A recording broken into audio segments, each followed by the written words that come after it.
શું તમે ક્લાસરૂમમાં પ્રશ્ન પૂછતા મૂંઝાવ છો? તો અત્યારે જ ડાઉનલોડ કરો યુથ એજ્યુકેશન.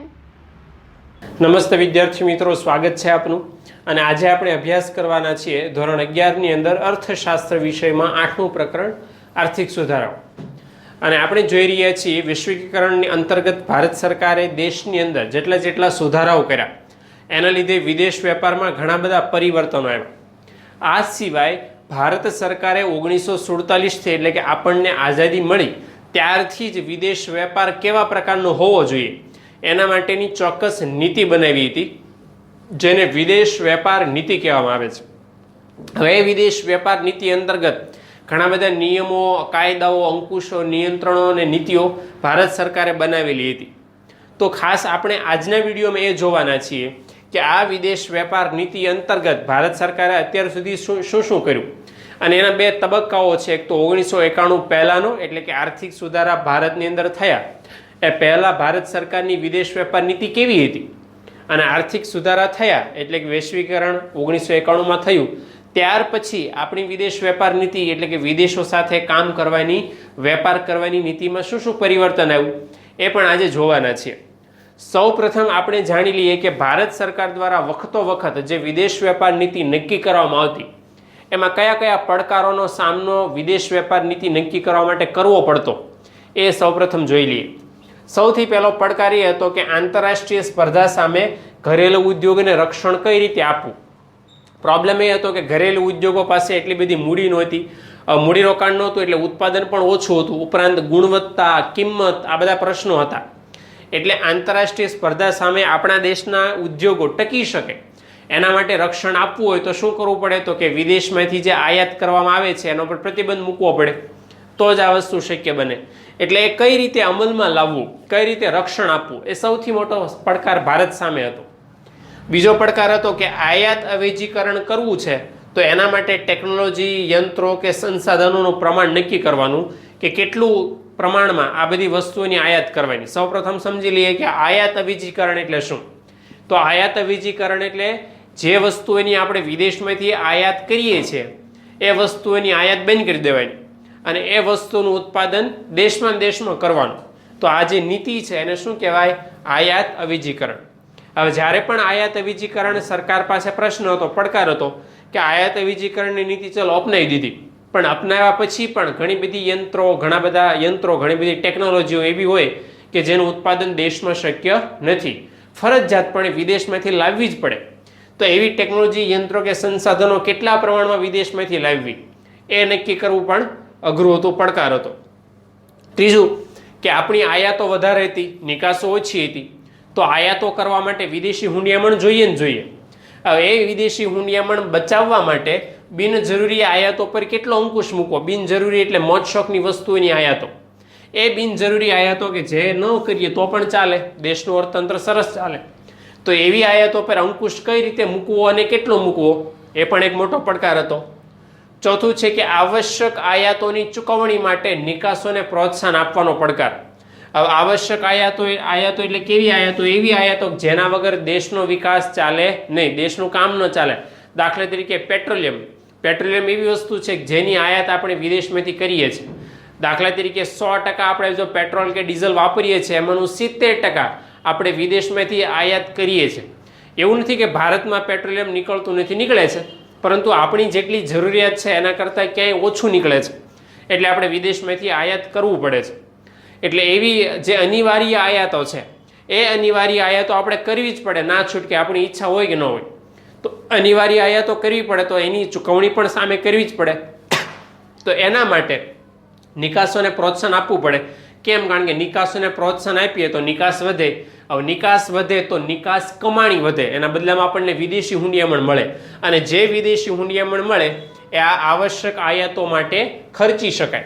તો એ માટેની વાત હતી કે નિકાસોને પ્રોત્સાહન કઈ રીતે આપવું, નિકાસો દ્વારા કઈ રીતે કમાણી ઊભી કરવી કે એ કમાણીનો ઉપયોગ પછી આપણે આવશ્યક આયાતો માટે કરી શકીએ. તો એ સૌથી મોટો પડકાર દેશ સામે, ભારત સામે હતો. એના પછીનો 5મો મુદ્દો અને સૌથી આવશ્યક મુદ્દો કે આંતરરાષ્ટ્રીય વ્યાપારની અંદર જે ભારતીય ઉદ્યોગોની વસ્તુની જે ગુણવત્તા છે એ બહુ ઓછી હતી, નીચી હતી. તો એને કઈ રીતે વિદેશી ઉદ્યોગોની સમકક્ષ લઈ જવી, આંતરરાષ્ટ્રીય કક્ષાએ લઈ જવી, જેથી આપણા ઉદ્યોગો પણ છે એટલા જ શ્રેષ્ઠ પુરવાર થાય અને વિદેશ વેપાર વધુને વધુ શક્ય બને. જો ઘણા બધા સમય સુધી આપણા ઉદ્યોગો વિશ્વ વેપારની અંદર આંતરરાષ્ટ્રીય કક્ષાએ ટકી શક્યા નહીં. કેમ ટકી ન શક્યા? કારણ કે એક તો કિંમત ઊંચી હતી, એની સરખામણીમાં અન્ય વિદેશના દેશો કરતાં ગુણવત્તાનું પ્રમાણ બહુ નીચું હતું, અને એને ધ્યાનમાં રાખીને આપણા ઉદ્યોગો પણ, ભારતીય ઉદ્યોગો પણ આંતરરાષ્ટ્રીય વેપારમાં પોતાનું કામ કરી શકે, પોતાનું વેચાણ કરી શકે. તો એના માટે સ્પર્ધામાં ટકાવવા પડે, બરાબર, ઉચ્ચ ક્વોલિટી આપવી પડે, સારું કામ આપવું પડે, નીચી કિંમતે આ બધી વસ્તુઓ વેચવી પડે, તો શક્ય બને.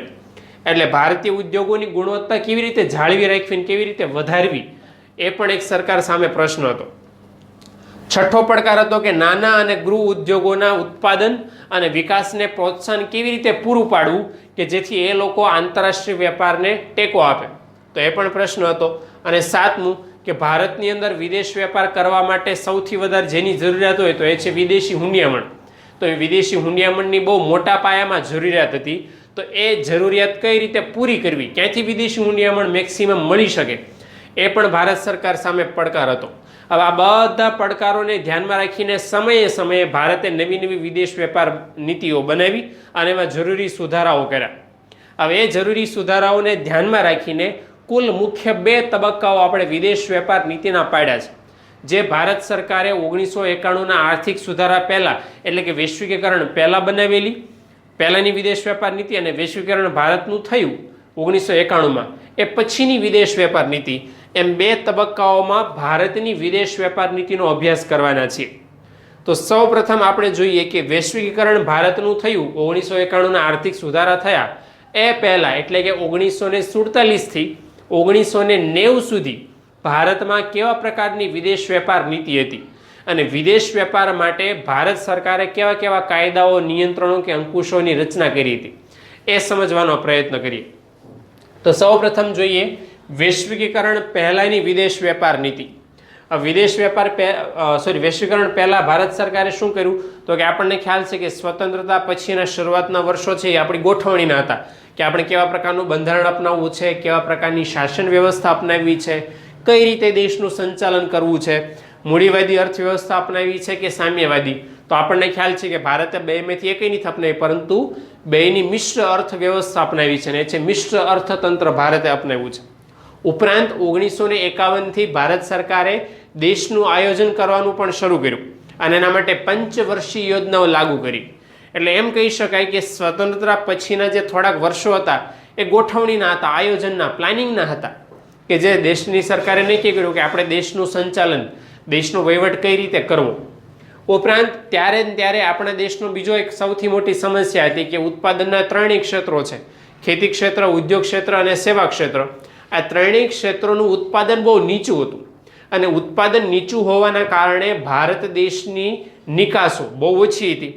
સામે પક્ષે આપણા દેશને વિકાસ માટે ટેકનોલોજીની, યંત્રોની, મૂડીની, બધાની જરૂરિયાતો હતી. એટલે આયાતોનું પ્રમાણ બહુ બધું વધારે હતું. એટલે શરૂઆતના વર્ષોમાં 1947 પછીના 10 કે 15 વર્ષ પછી આપણા દેશમાં આયાતોનું પ્રમાણ બહુ બધું વધારે હતું, જ્યારે નિકાસો ખૂબ ઓછી હતી. આ પરિસ્થિતિનું પરિણામ શું આવ્યું કે ભારતની અંદર વિદેશી હુંડિયામણની ખૂબ અછત સર્જાણી.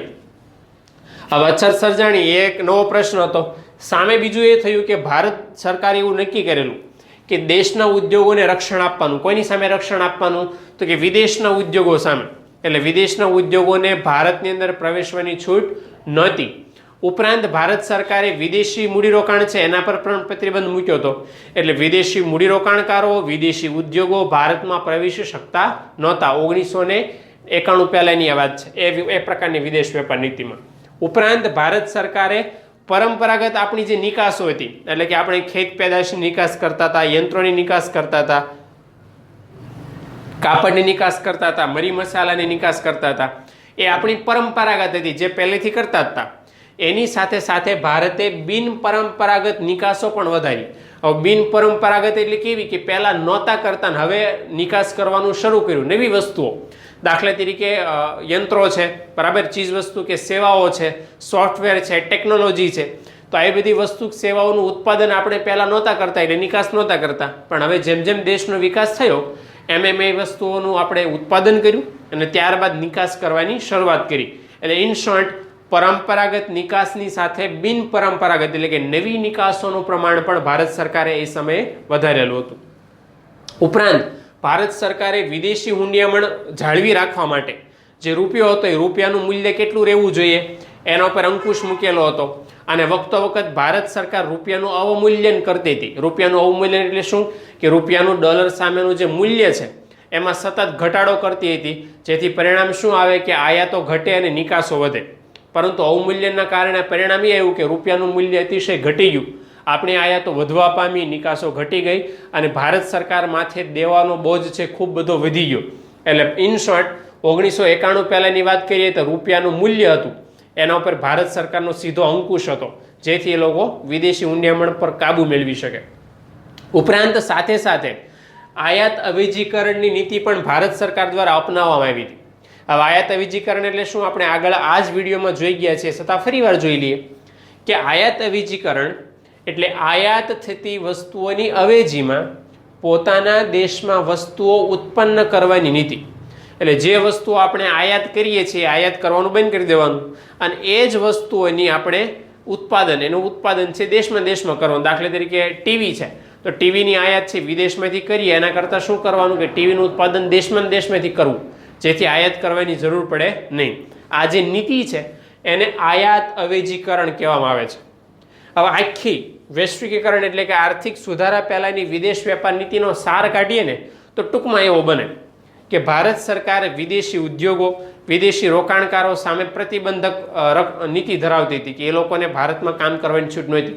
ઉપરાંત જે ભારતના ઉદ્યોગોને રક્ષણ અપાતું હતું, બરાબર, ભારત સ્વાવલંબી બને, જે વિદેશમાંથી આયાત કરવું પડે છે એ આયાતો જેટલી બને એમ ઓછી થાય અને એ વસ્તુનું ઉત્પાદન દેશમાં થાય એના માટે આયાત અવેજીકરણ નીતિ અપનાવેલી. આપણા રૂપિયા પર સરકારનો અંકુશ હતો. વિદેશી હુંડિયામણ વધારેમાં વધારે કેમ મળે એવા પ્રયત્નો સરકારના હતા. આપણી આયાતો વધારે અને નિકાસો ઓછી હતી. તો આવી કંઈક હાલત 1991 પહેલાં આર્થિક સુધારા એટલે કે વૈશ્વિકીકરણ પહેલાં ભારત દેશની હતી, બરાબર. હવે આ સ્થિતિ પછી આપણને ખ્યાલ છે કે 1991માં આર્થિક સુધારા થયા અને એ અંતર્ગત વૈશ્વિકીકરણ માટે ભારત સરકારે ઘણા બધા પગલાઓ લીધા. તો વૈશ્વિકીકરણ અંતર્ગત ભારત સરકારે વિદેશ વેપાર નીતિમાં શું શું પરિવર્તન લાવી એ આપણે જોઈ લઈએ. તો બીજો તબક્કો છે વૈશ્વિકીકરણ પછીની વિદેશ વેપારની નીતિ.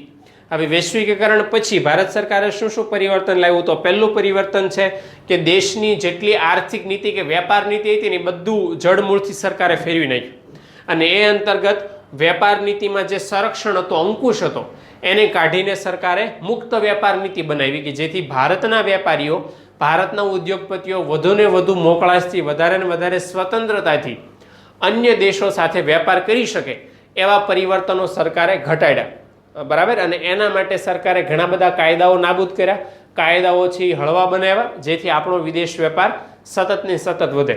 સાથે સાથે વિદેશી હુંડિયામણનો દર જે પહેલાં સરકારના અંકુશ હેઠળ હતો એ સરકારે હવે મુક્ત બનાવી દીધો. ઉપરાંત આયાત નિકાસ વધારે ને વધારે કોઈ પણ પ્રતિબંધ વગર થાય એના માટે સરકારે એના માટેના જે પરવાના હતા એટલે કે પરમિશન હતી, પરવાનગી જે સરકાર પાસેથી લેવી પડતી હતી એ સરકારે હળવી કરી દીધી. ઉપરાંત જોઈએ તો જે પહેલાં વિદેશી મૂડીરોકાણને છૂટ નહોતી એ છૂટ વિદેશી મૂડીરોકાણને સરકારે આપી દીધી. સાથે સાથે સંસ્થાગત જે મૂડીરોકાણ હતું એફઆઈઆઈ અને એફડીઆઈ બંને, એ બંનેને ભારતની અંદર કામ કરવાની, ભારતની અંદર આવવાની, મૂડીરોકાણ કરવાની ભારત સરકારે છૂટ આપી. એટલે ભારતની અંદર વિદેશી હુંડિયામણનો જથ્થો પણ ઘણો બધો વધી ગયો એવું કહી શકાય. સાથે સાથે ભારત 1995ની અંદર WTOનું સભ્ય બન્યું. WTO એટલે કયું? આપણે ગયા વિડીયોમાં ચર્ચા કરી હતી. એટલે WTO એટલે વર્લ્ડ ટ્રેડ ઓર્ગેનાઇઝેશન એટલે કે વિશ્વ વ્યાપાર સંગઠન. તો આ 1995માં ભારત એ સંસ્થાનું સભ્ય બન્યું અને એ સંસ્થાએ કરેલા સૂચનો કે માર્ગદર્શન પ્રમાણે આપણે ઘણા બધા કાયદાઓમાં પરિવર્તન કર્યું. દાખલા તરીકે ખેત પેદાશોની આયાત નિકાસનો કાયદો હતો કે ખેત પેદાશોની આયાત નિકાસ ઉપર કેટલા ટકા જકાત લગાડવી, ક્યારે ક્યારે કઈ વસ્તુની પરમિશન લેવી, કયા દેશો સાથે આયાત નિકાસ કરવી, આ અંગેના કાયદા ભારત સરકારે બનાવેલા હતા. એની અંદર પરિવર્તન કર્યું.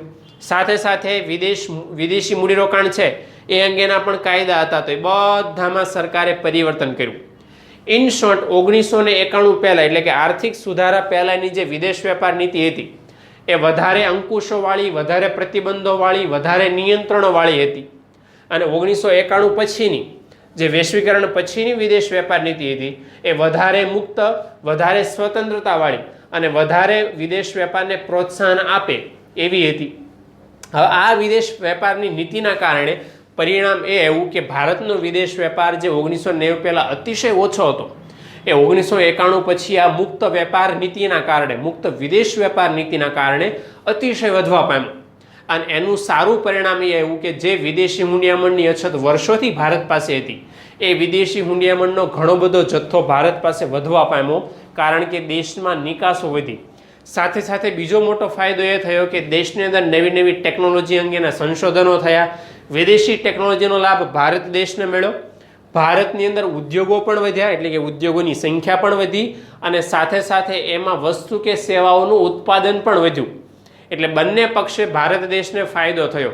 ભારત દેશની અંદર અનેક ગણું મૂડીરોકાણ પણ વધી ગયું અને વિદેશી સંસ્થાગત મૂડીરોકાણ પણ વધવા પામ્યું. અને બધાનો ફાયદો છે છેવટે દેશના અર્થતંત્રને થયો કે દેશના અર્થતંત્રનો વિકાસ અનેક ગણી ઝડપે વધવા પામ્યો. એટલે આ સારી અસર વિદેશ વેપાર નીતિની થઈ કે જે સરકારે 1991 પછી કરી હતી.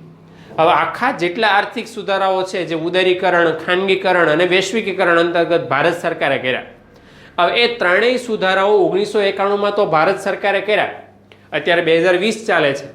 તો હવે આ 1991થી લઈને વર્તમાન સમય સુધી જે સુધારાઓ કર્યા છે એ સુધારાઓના કારણે દેશના અર્થતંત્રમાં સારી અસર આવી કે ખરાબ, મતલબ આપણા દેશના અર્થતંત્રને ફાયદો થયો કે નુકસાન થયું, બરાબર, એ આપણે નેક્સ્ટ વિડીયોમાં જોવાના છીએ કે જે આર્થિક સુધારાની અસરો થઈ એ સારી થઈ કે ખરાબ થઈ, એ કઈ રીતે આપણે જાણી શકીએ, તો એ નેક્સ્ટ વિડીયોમાં જોવાના છીએ. તો મિત્રો, વિડીયોને લાઈક કરો, શેર કરો અને ચેનલને સબસ્ક્રાઈબ કરો.